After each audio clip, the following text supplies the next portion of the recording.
Welcome to Pixel Pioneers!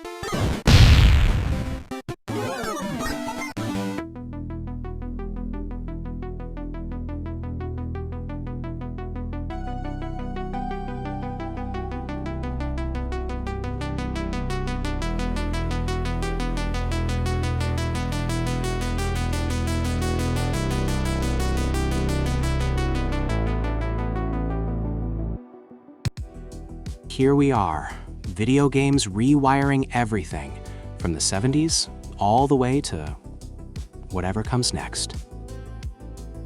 Okay, picture this. It's November 1972. You walk into a place called Andy Capp's Tavern in Sunnyvale, California. Classic. I can already smell the stale beer. Totally. And in the corner, there's a new machine they just installed. A couple days later, the owner calls the manufacturer and says, "Your machine is broken." An engineer comes out, opens it up, and finds the problem. A blown fuse? A stuck component? The coin collector was overflowing. It was so jammed with quarters that it had stopped working. The machine wasn't broken, it was too popular. Oh, wow. Okay, that's not a bug, that's a feature. A very, very good feature. That machine obviously was Pong. The very first one. And that overflowing coin box is really the starting gun for the entire video game arcade industry. But what's so interesting is that this explosive moment didn't come from nowhere. Its real story starts 6 years earlier, in a much quieter place. Right. It starts with a German-born American engineer named Ralph Baer, working at a defense contractor, Sanders Associates, in 1966. Exactly. A completely different environment. No taverns, no quarters. Baer had this idea that you should be able to do more with a television than just watch it. He had this concept of playing games on a TV screen. Which, in 1966, must have sounded like science fiction. So he starts tinkering. He does. He and his colleagues, Bill Harrison and Bill Rush, spent from 1967 to 1969 developing these test units. They end up with something they call the brown box. It's this wood-grain paneled console that's really the direct ancestor of every home video game system that follows. The Smithsonian actually has one of his prototypes. It's amazing to look at. So they have the brown box. How does it become a commercial product? They license it to Magnavox in 1971. And in September 1972, just 2 months before that Pong machine jams with quarters, Magnavox releases it as the Magnavox Odyssey, the world's first commercial home video game console. The first! But I feel like nobody talks about the Odyssey. Everyone knows Pong. What happened? Well, they made some interesting marketing choices.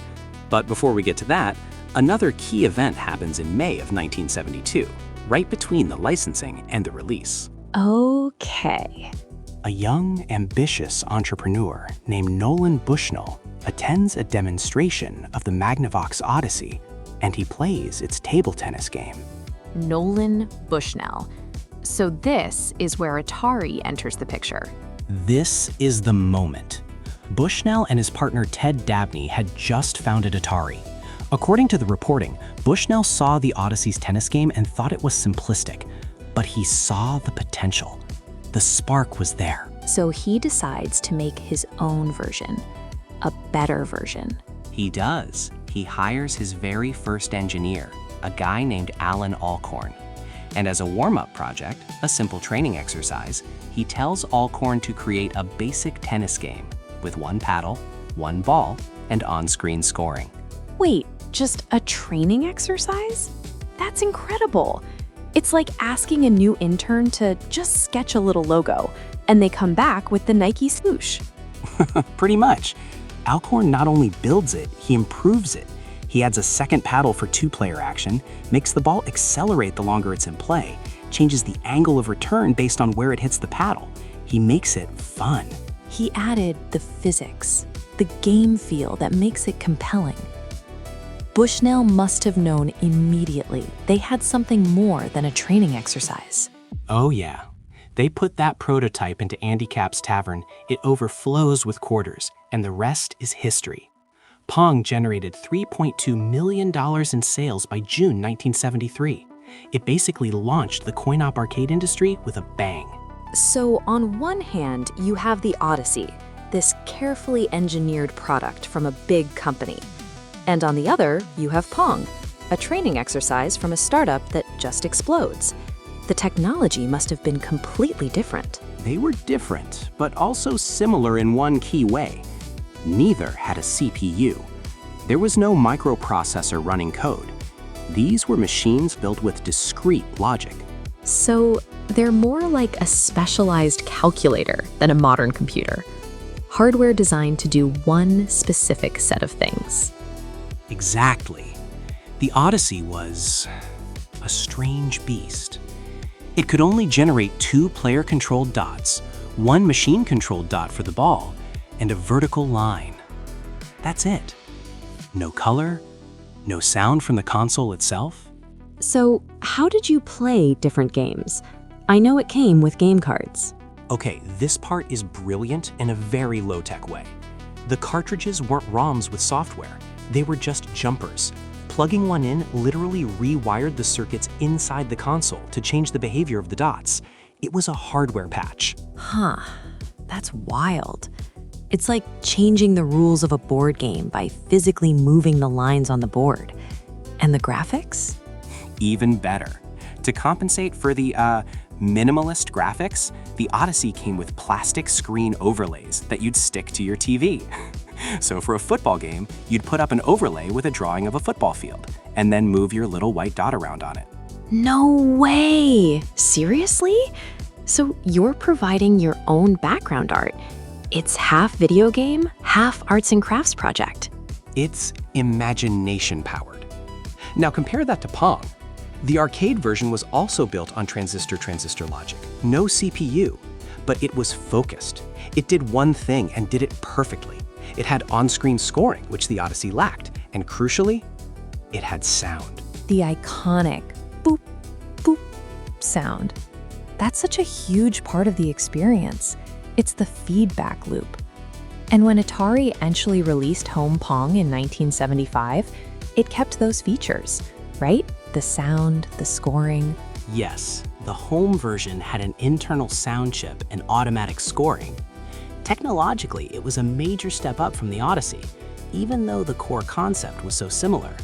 It was just a much more polished, self-contained experience.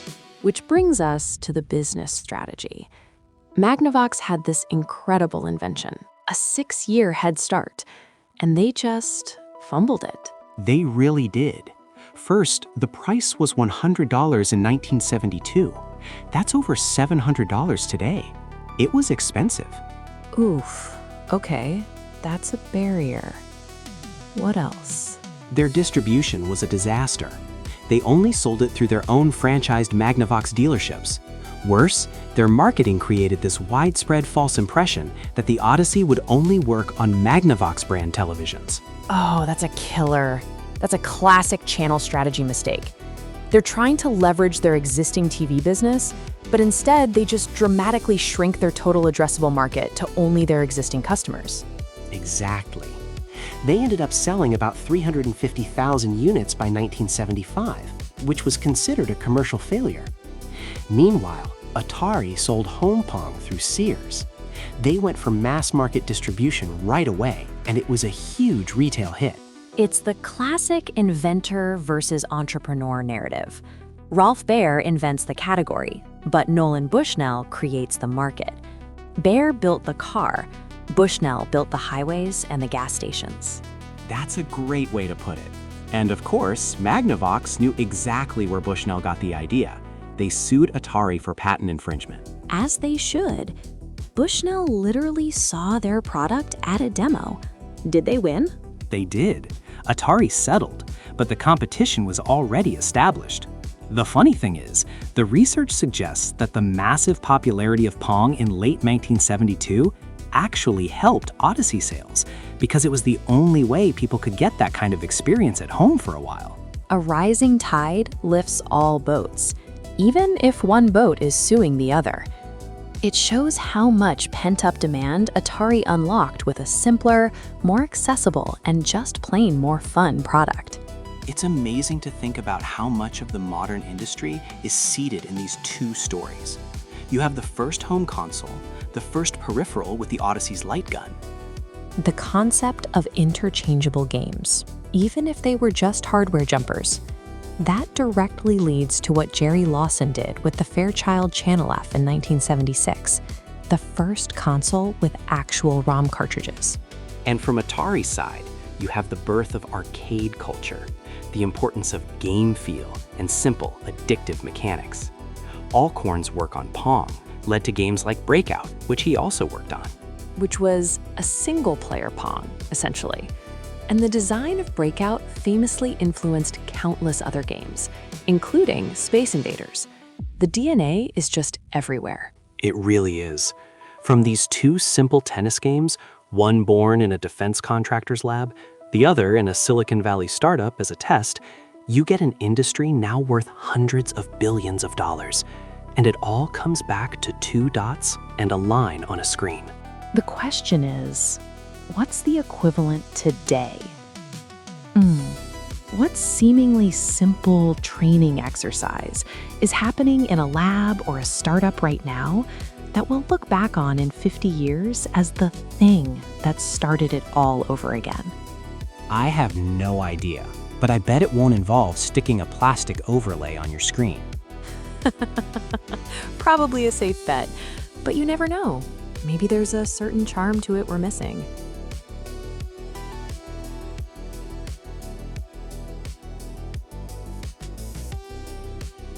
Let's start with a scene. It's August 8th, 1997. We're in the beta test for what is supposed to be the first truly massive online world, Ultima Online. And the creator of this world, Richard Garriott, is there in-game as his regal avatar, Lord British.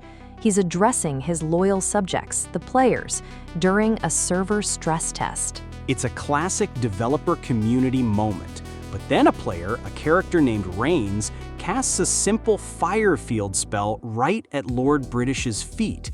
It's not supposed to do anything. Lord British is invincible. He's a god in this world. Except he wasn't. The server had just crashed and been restarted, and in the process, Garriott had forgotten to re-enable his invulnerability flag. The fire field ticks, and the unthinkable happens. Lord British, the ruler of Britannia, keels over and dies instantly. That's incredible. The player, Rains, was reportedly in shock, just laughing hysterically. But the developers weren't laughing. Another developer, Star Long, whose character was the villain Lord Blackthorn, immediately summoned a horde of demons to punish the assassin. And this is where it becomes pure chaos. The demons couldn't find Rains, so they just started slaughtering every single player who had gathered to see their king. It was a bloodbath. And this single, accidental, hilarious moment of regicide perfectly captures the promise and the peril of Ultima Online. What happens when you give players a world and they refuse to follow the script? Exactly. To understand why that moment was so shocking, you have to understand the vision. Richard Garriott and his team at Origin Systems weren't just building a game. They were trying to build a simulated world, a virtual society. The centerpiece of this vision was the virtual ecology. This was unbelievably ambitious for the mid-90s. They spent 3 years designing a system where the world felt alive. Carnivores would hunt herbivores, herbivores would graze on plants, and plants would regrow. Everything was part of a dynamic, interlocking food chain. Think about that. It wasn't just monsters spawning out of thin air at set locations, which is how every game worked. They built a system where a wolf would get hungry, hunt a deer, the deer population would fall, which would affect the grass, which in turn might affect the rabbit population. It was a simulationist's dream. This was the core promise, a persistent world that lived and breathed, with or without you. You weren't just a hero clearing a dungeon, you were an inhabitant, a citizen. You could be a tailor, a blacksmith, a homeowner. The game featured persistent player housing, a fully player-driven, craft-based economy, and a skill-based progression system instead of rigid classes. It was a revolution in design philosophy. They were building a bottle ecosystem, this beautiful, intricate, clockwork world.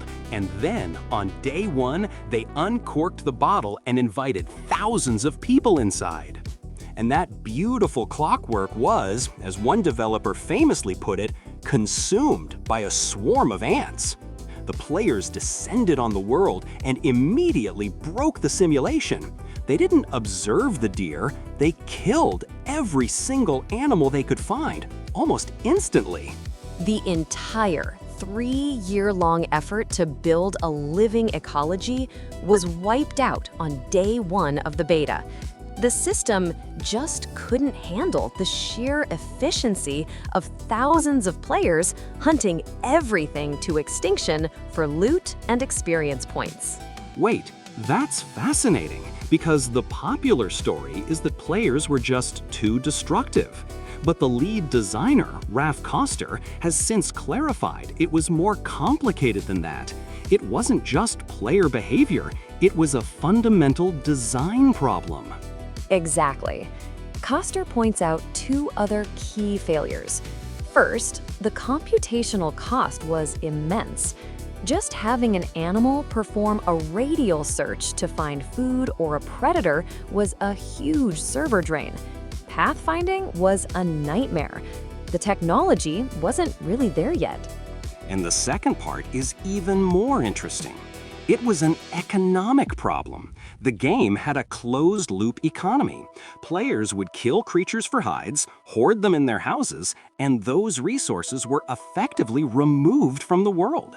The system couldn't respawn creatures because the raw materials, the essence of the previous creatures, were sitting in a player's bank, not cycling back into the ecosystem. So the ecology didn't just die, it starved. The players strip-mined the world and hoarded the resources, causing the entire simulation to collapse. After months of trying to rebalance it, the developers just ripped the whole system out. They had to. But that failure taught them a crucial lesson in scaling. And it led to one of their most important technical innovations, sharding. They realized they couldn't have everyone in one world instance. It was unsustainable. So they split the player base across multiple identical copies of the world. The very term database sharding that's so common in tech today has its roots in Ultima. It was a solution born from the failure of this grand ecological vision. So the simulated world failed, but what emerged in its place was something even more compelling and terrifying, a world run by player anarchy. Completely. Without the ecology to provide structure, the players became the content. The game had unrestricted player versus player combat.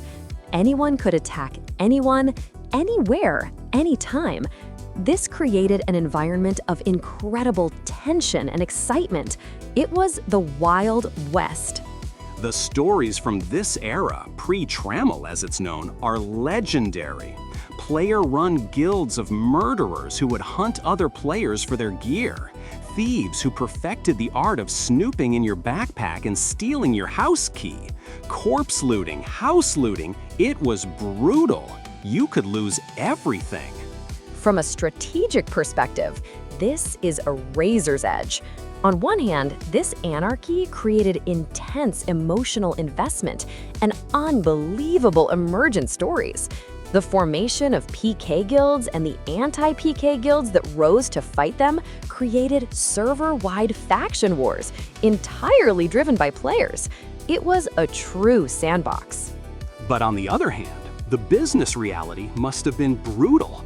For every player who thrived in that cutthroat world, how many logged in, got killed, lost all their stuff, and just quit forever?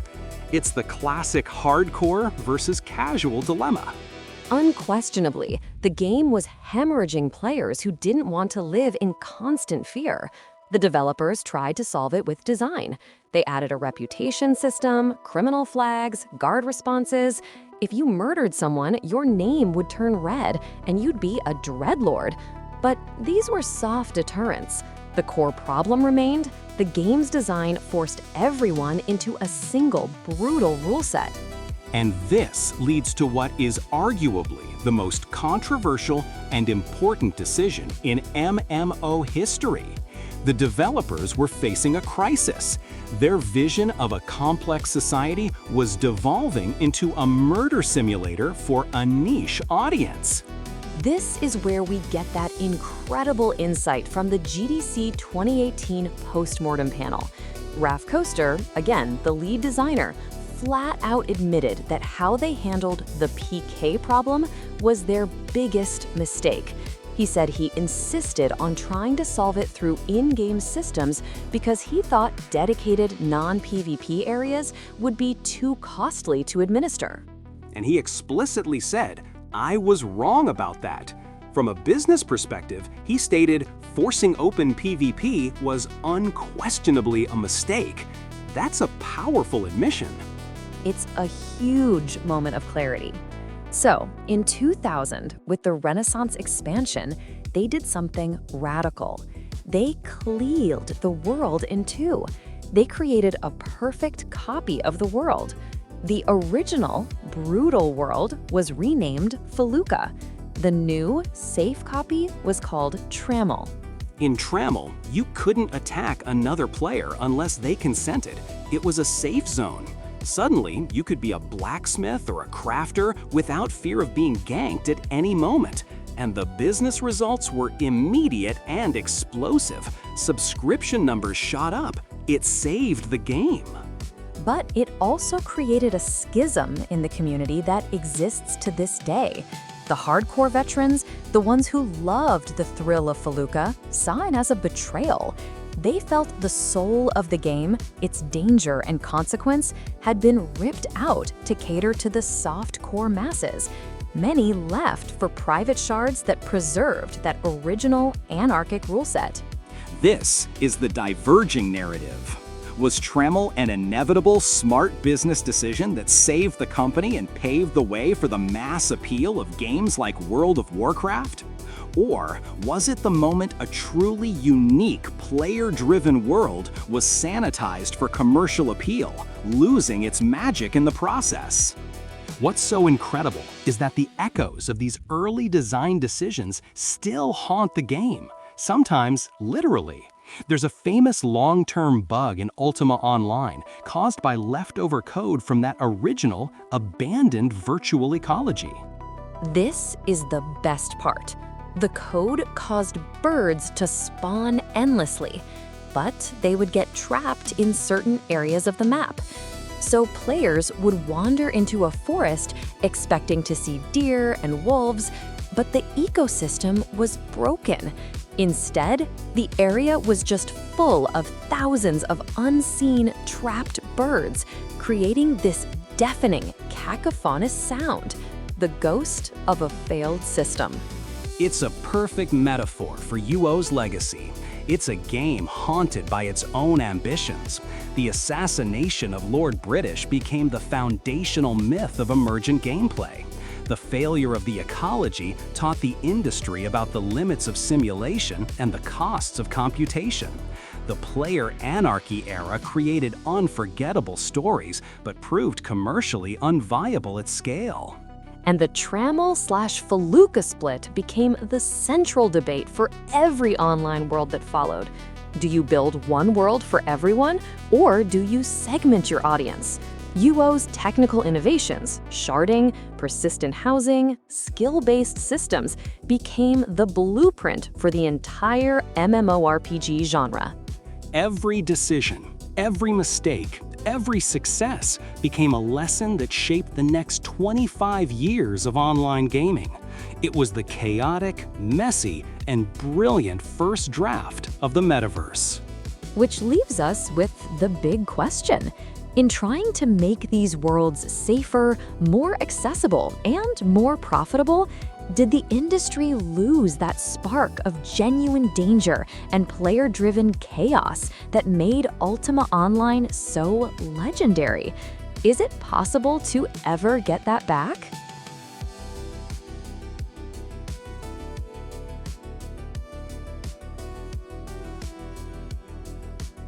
What if I told you that the most important verb in video game history is to jump?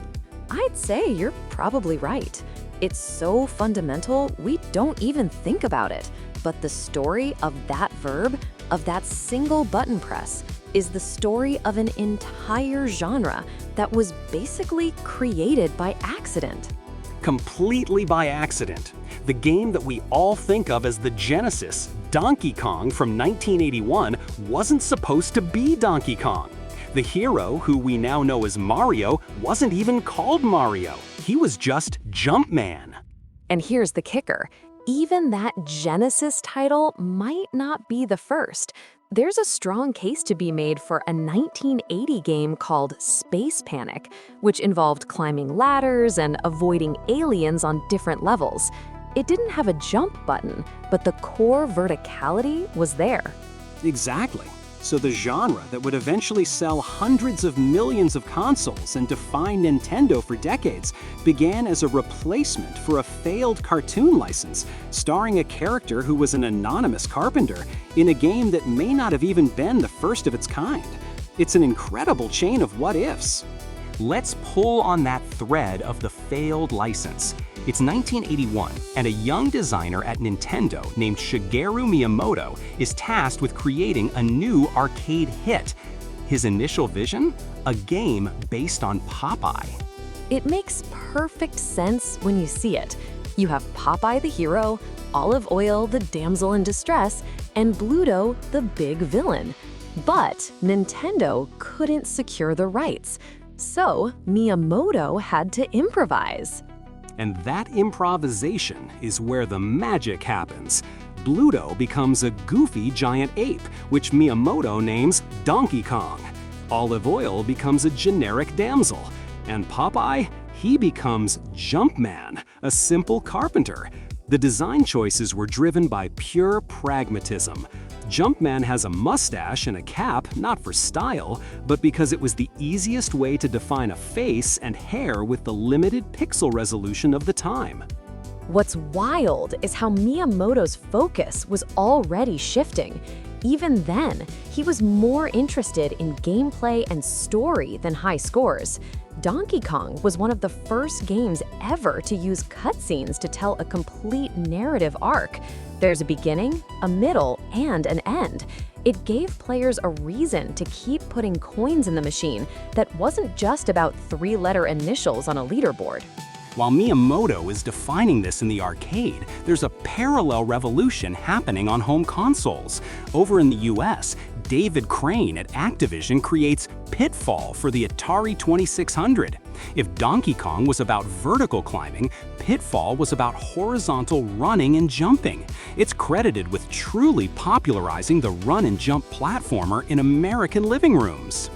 And Crane was rightly recognized for it, eventually getting a Pioneer Award for his work. It shows how this idea was coalescing in different places at once. You also had games like Jump Bug in 1981, which was a bizarre hybrid of a platformer and a scrolling shooter. The DNA of the genre was everywhere, but it was messy, unrefined. It needed a codifier. It needed someone to take all these disparate ideas, jumping, scrolling, power-ups, secrets, and forge them into a coherent language. And in 1985, Miyamoto and his team did exactly that. Super Mario Bros. For the Nintendo Entertainment System. This is the moment the platformer genre as we know it is truly born. Miyamoto later said the game was a culmination of everything he'd learned from Donkey Kong, from Excitebike, from other games. He synthesized it all. It's like he created the grammar of play for the genre. Smooth side-scrolling levels, The concept of power-ups that change your abilities, like the super mushroom, hidden warp zones, and secret blocks, these became the foundational rules. It's the polar opposite of the kind of emergent, chaotic worlds we've discussed before with games like Ultima Online. This was a perfectly crafted, authored journey from A to B, and it was intoxicating. Absolutely. It set the standard. And then, almost immediately, other pioneers started adding their own vocabulary. In 1987, Capcom releases Mega Man, which introduces non-linear stage selection. Suddenly, you had strategic choice. Do I fight the ice boss first to get his weapon, which will be effective against the fire boss? Then, in 1989, Ninja Gaiden on the NES pushes storytelling forward again, using these incredible comic book-style cutscenes that were miles ahead of Donkey Kong's simple animations. It also popularized the wall cling and wall jump, adding a whole new axis of movement. And this whole time, the genre is branching. Super Metroid in 1994 blends platforming with deep exploration and RPG-like upgrades, essentially creating the Metroidvania subgenre. But the biggest leap, the one that changed everything, was the leap into the third dimension. While there were early experiments like Alpha Waves in 1990, the real big bang for 3D platforming was Super Mario 64 in 1996. It's hard to overstate its importance. It didn't just move the camera, it completely redefined the core verb, jumping. That's the key insight. Jumping was no longer just one button press. It became contextual, state-based. There was the double jump, the triple jump, the long jump, the wall jump, the backflip. The player was given a complex, expressive toolkit for movement. It was like going from writing on a flat page to sculpting in 3 dimensions. The possibilities felt infinite. And that leap to 3D wasn't just a design innovation, it was a massive strategic play by Nintendo. Super Mario 64 was the killer app for the Nintendo 64. It was the game you had to own the console for. It single-handedly established the 3D collectathon as the dominant platformer paradigm for a generation. It created an entire competitive landscape. Suddenly, everyone needed a 3D mascot platformer.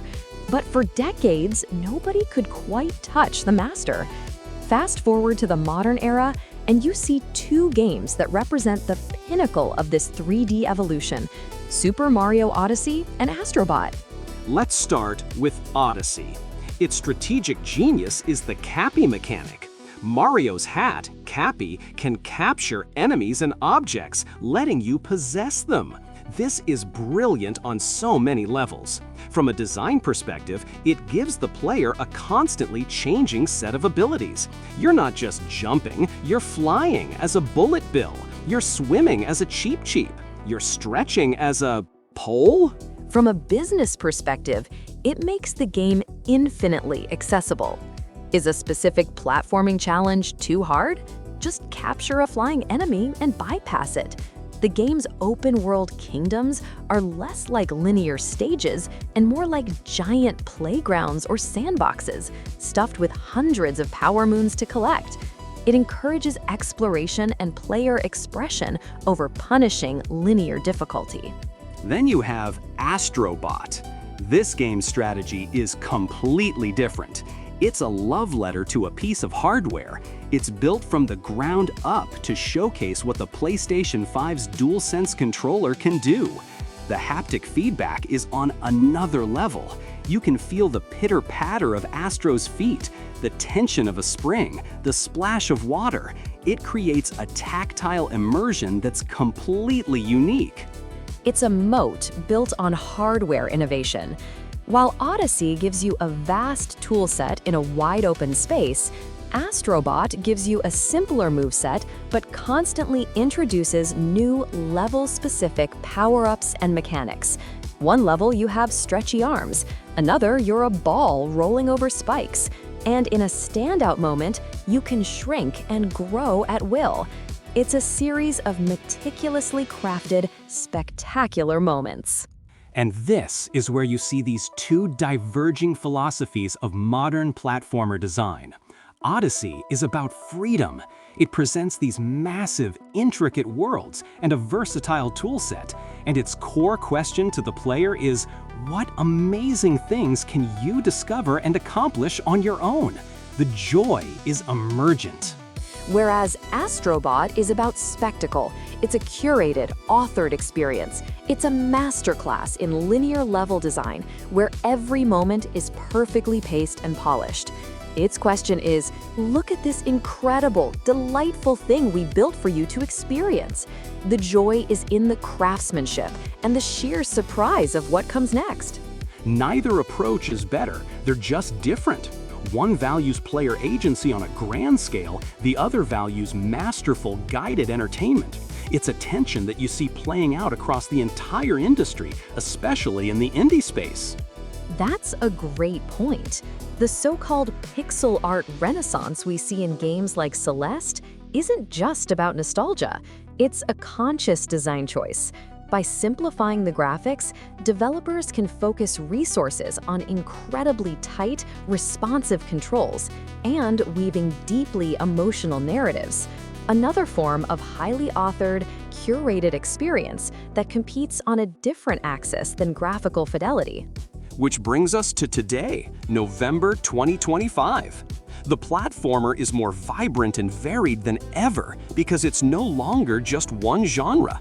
It's a fundamental mechanic, traversal, that's being fused with everything. Look at the releases from just this year. We got Donkey Kong Bonanza in July, which takes the Odyssey philosophy of a sandbox and adds destructible, voxel-based environments. It's got Miyamoto's input, showing that even the pioneers are still pushing that freedom boundary. Then you get something completely subversive like the Japanese indie game Ooh. It's a platformer with no jump button. You play a caterpillar made of bombs, and you traverse the world by strategically placing and detonating parts of your own body. It completely deconstructs the core verb of the genre. This is wild, and there are even more mind-bending concepts on the horizon. A game called Screenbound has you simultaneously controlling a character in a 3D world and a 2D Game Boy-style world on a screen within that world, where actions in one layer affect the other. At the same time, you have revivals like Ninja Gaiden Ragebound coming out late this year, which celebrates the purity of 2D pixel art action, and genre mashing like Shadow Labyrinth, which reimagines Pac-Man as a dark sci-fi Metroidvania. Who saw that coming? It raises the question, what even is a platformer anymore? It started with a simple binary action, to jump or not to jump, to cross a gap. Now it's about physics manipulation, rhythm action like in Antro, cooperative building like in LEGO Voyagers, and even shape-shifting stealth. The genre that began with a carpenter climbing girders to save a girl from an ape has become a universe of movement and mechanics. The story of the platformer is no longer just about the next great leap. It's about finding entirely new ways to move, to interact, and to play. The verb isn't just to jump anymore. It's to create, to solve, to explore, to become.